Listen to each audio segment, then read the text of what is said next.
welcome to the CNBC-TV18 special. We're in conversation with Calvin Klein. We're coming to you from the Mint Luxury Conference. Hi, Calvin. Thanks for joining us here on CNBC-TV18. Welcome to India. What brings you to India? Hi, thank you. I love India. I'm so happy to be here. And this has been a very, very interesting experience talking about luxury.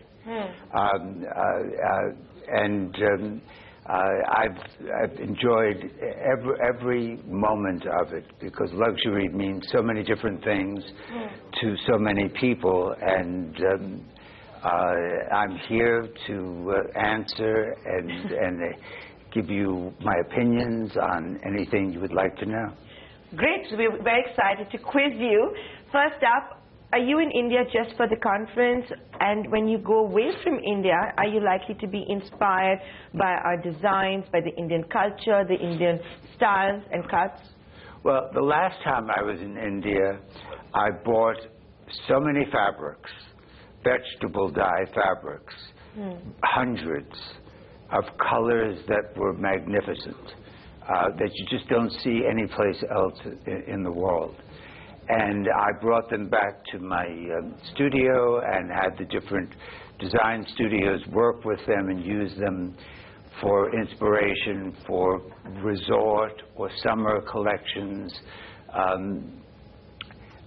because they're the kinds of colors that Americans would wear in warm weather.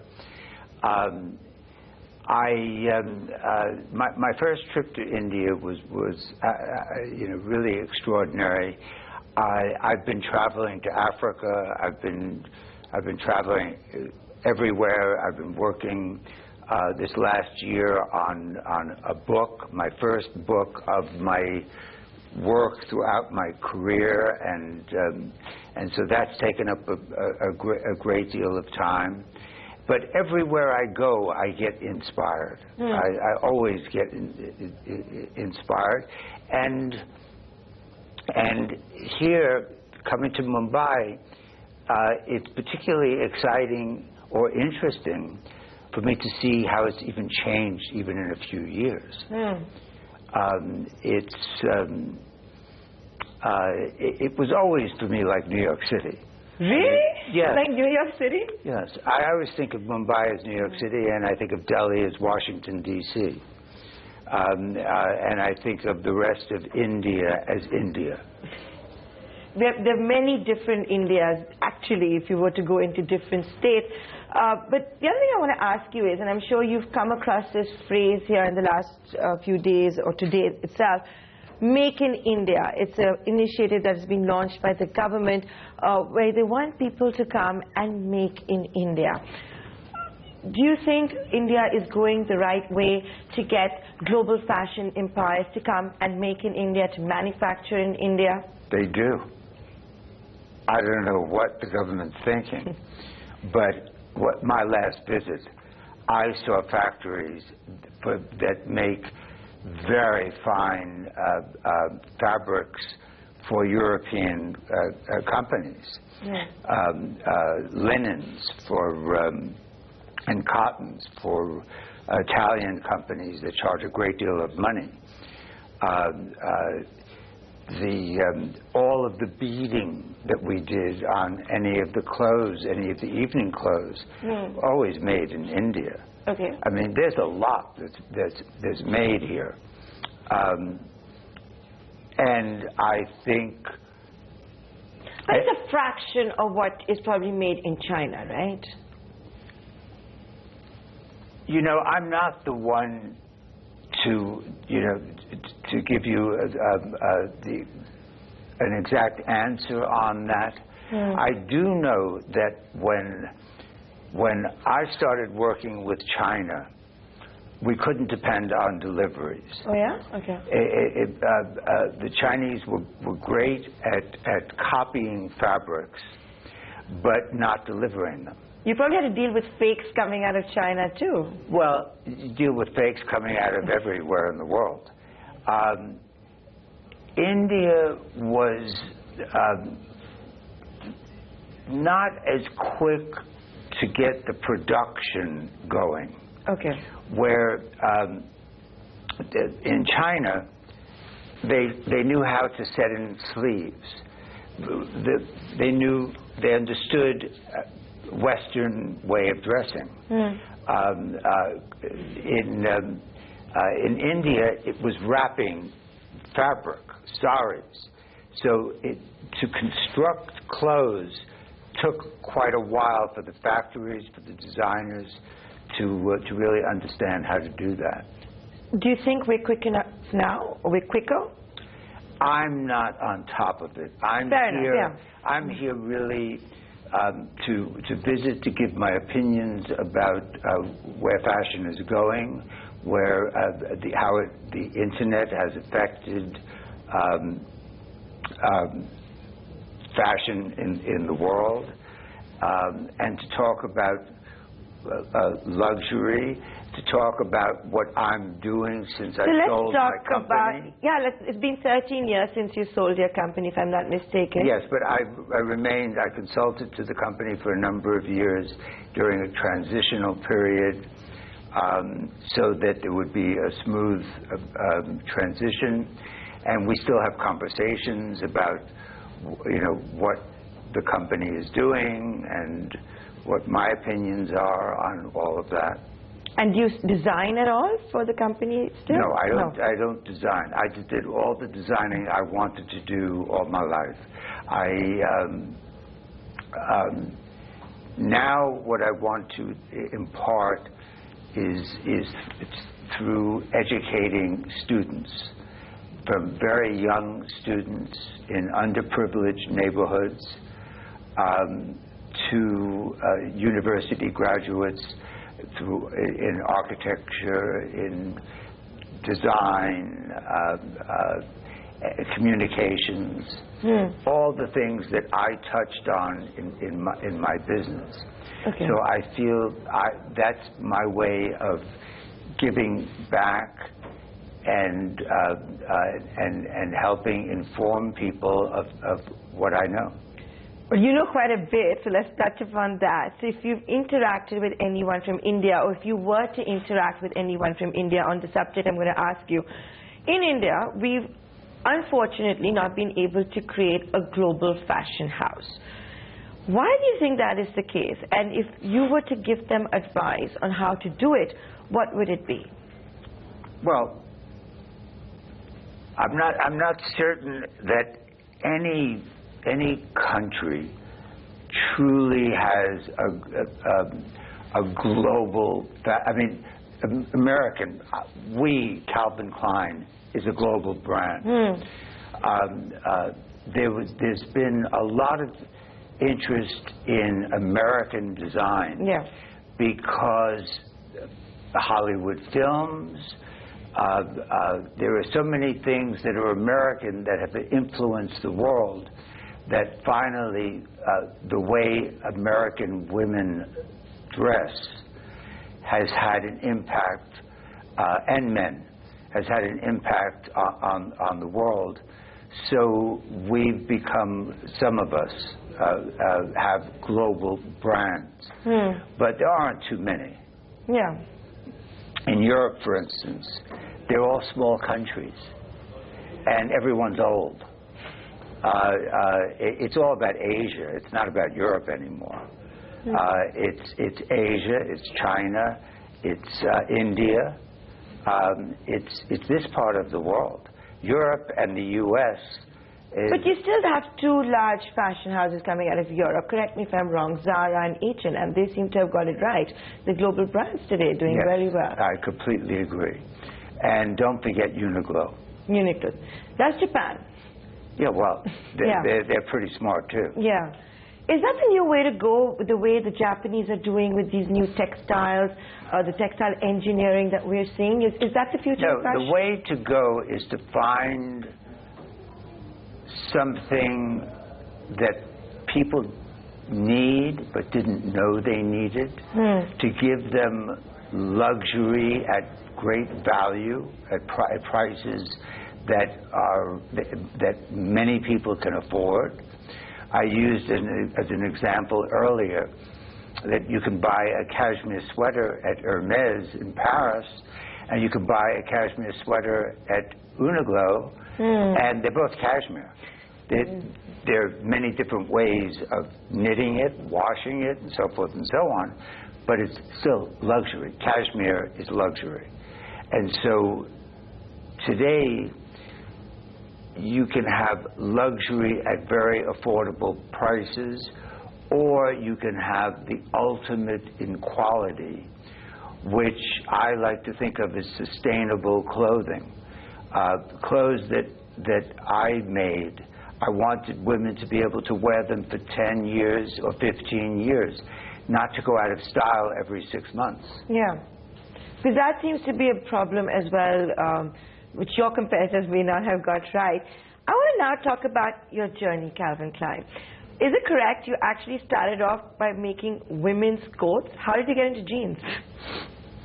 Well, I started out by making some coats and dresses.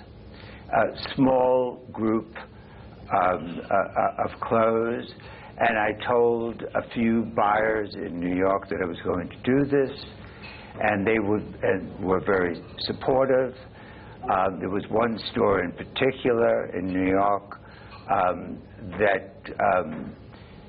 that really supported it with advertising, with promotion, and they were actually great, because in the fashion business they're always looking for new, for someone new, something new, and so I started out doing all of that. Then I went from coats and dresses to making sportswear and to making full collections. And then one night at Studio 54, some man came up to me, and I was on my way to Germany, and I thought I'd stay up all night and sleep on the plane. And he said, "Would you be interested in doing jeans, blue jeans?" And I said, "Yes, call my business partner." I said, "And we can talk about it." I called my partner and I said, "You know, there's something there." I said, "I would have fun doing that." But did you take him seriously, given the time of the night, the fact it was Studio 54? Oh, yeah. Oh, I took him serious. He was serious. And we started the designer jeans business. And I then communicated to the world what separated us from the traditional jeans, which were cowboys wore. And here I had Brooke Shields, you know, looking very sensual. The photography was perfection. She was wearing a beautiful silk shirt. The white shirt. And, you know, flat boots, not heels to here. Everything very fine. And she said, "And you know what comes between me and my Calvins? Nothing." And those words became iconic in advertising. Did you come up with that line, or was it your advertising? June Arbus, who is the daughter of the photographer Diane Arbus, very famous photographer. Dune came up with the words. Dick Avedon directed, and I worked with them every night after work. We sat around a table, figured all of these things out, and decided what to say, who was going to say it. And you discovered Brooke Shields. You take the credit for it. I don't take the credit for discovering Brooke. She had done some work. I mean, clearly she had worked But you before. made her Brooke Shields. Well, these television commercials, you know, were historic. Yeah. They were thrown off the air 2 days after they ran, and then every news program ran the commercials. So the best way to get advertising is actually to be banned. Exactly. But it wasn't planned that way, but it happened. And so we always pushed the envelope, but I did it working with the most creative people I could find, the finest photographers, editors, lighting people, makeup artists, hairstylists. But do you think we are seeing a departure now with fashion houses, instead of discovering talent to be the face of their line and their fashion house, to already discovered talent? Yes, I think you're absolutely right. And is that a great idea? No, I think it's not a good idea at all. I think houses are paying models fees depending on how many people follow them on social media. I think you have to create something that people didn't know they would get excited about. If 50 million people know who so-and-so is, what's the big deal? Yeah. But you think it's working? It's hard to evaluate the cost of doing it and sales. No one's come up with numbers yet. My sense is that one has to pay these celebrities, which I wouldn't celebrate. I wouldn't even use. A lot of money just because they have a bunch of teeny boppers following them. So besides the teeny bopper celebrities, would you pay a different kind of celebrities? No, I want a woman or a man who I think represents what I'm trying to say. I don't want a celebrity. I never wanted celebrity. And you know, while we're talking about that, and the fact you spoke about the advent of social media, has the internet and social media actually made the runway redundant? Do you see the Milan Fashion Week, for example, going forward being as relevant as it is today? Yes. The runway is relevant.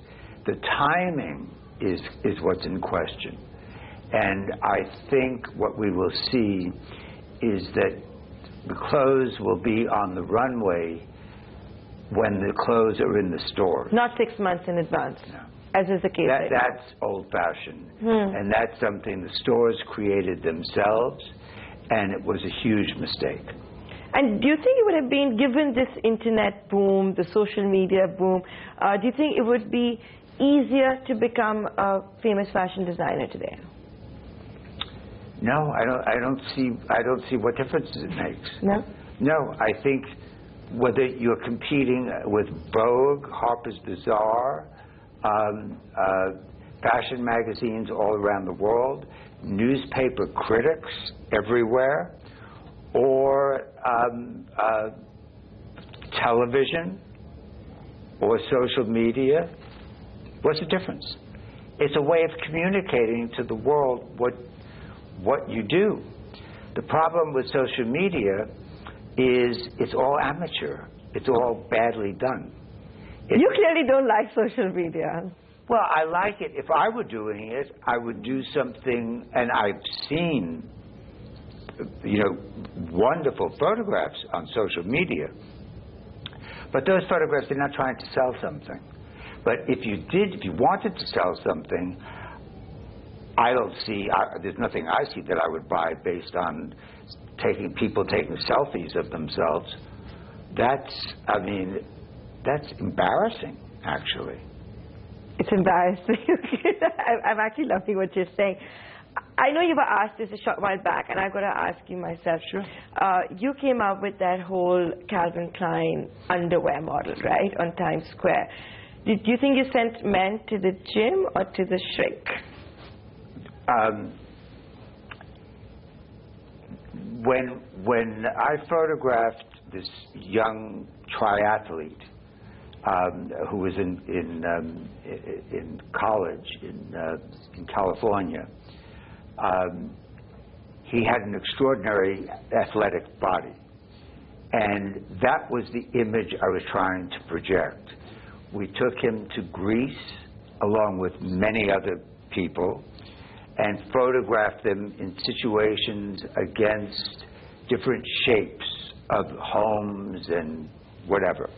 And we photographed him against a shape that was phallic. It was a phallic symbol.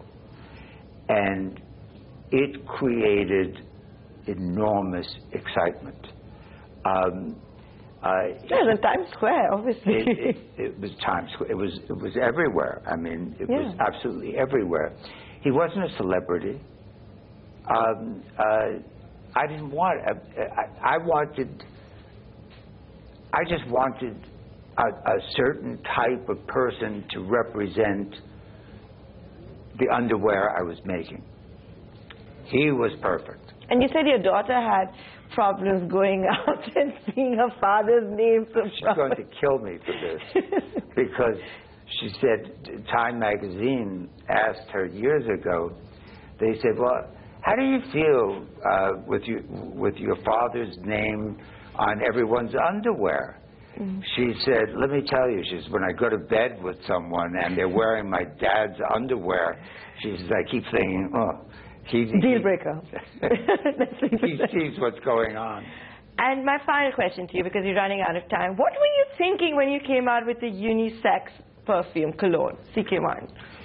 I was married to Kelly at the time, and every time I'd wear a shirt, a white shirt, she'd say, can I borrow that shirt? Or a sweater. Oh, can I wear that sweater? And there was this thing of she wanted something that I was wearing. It was a sharing thing. And I thought, there's something to that. It's not unisex. She just wanted it because I was wearing it.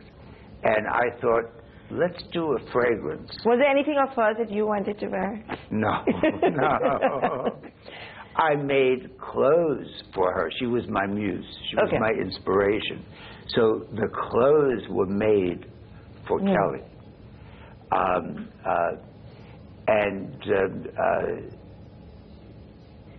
You know, we just had a great time working on the clothes, on the underwear, on all of the different, and she would work very closely with me on every aspect. So basically you figured, why not have a fragrance that a couple could share? Was that the story behind it?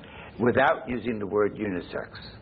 That's why the one. And it started when we had a meeting with the fragrance company, and we were so successful with every fragrance we did that they said, we have to break all the rules. We have to do it something totally different now. And that's when I said, well, what about a fragrance for men and women, one that they could share? They said, unisex is a bad word. I said, don't call it unisex. Think of sharing. It makes you feel good. Sharing is caring. Exactly. And it was one of the greatest successes we had. And on that note, Calvin, I'm going to thank you for joining us from what you call the New York City of India, from Mumbai, and from the Mint Luxury Conference. It's been a pleasure talking to you. Thank you. It's been all my pleasure. I love being here, and thank you. I've enjoyed this so much. Thank you, Calvin. With that, we're going to wrap up this CNBC-TV18 special. Stay tuned for more programming.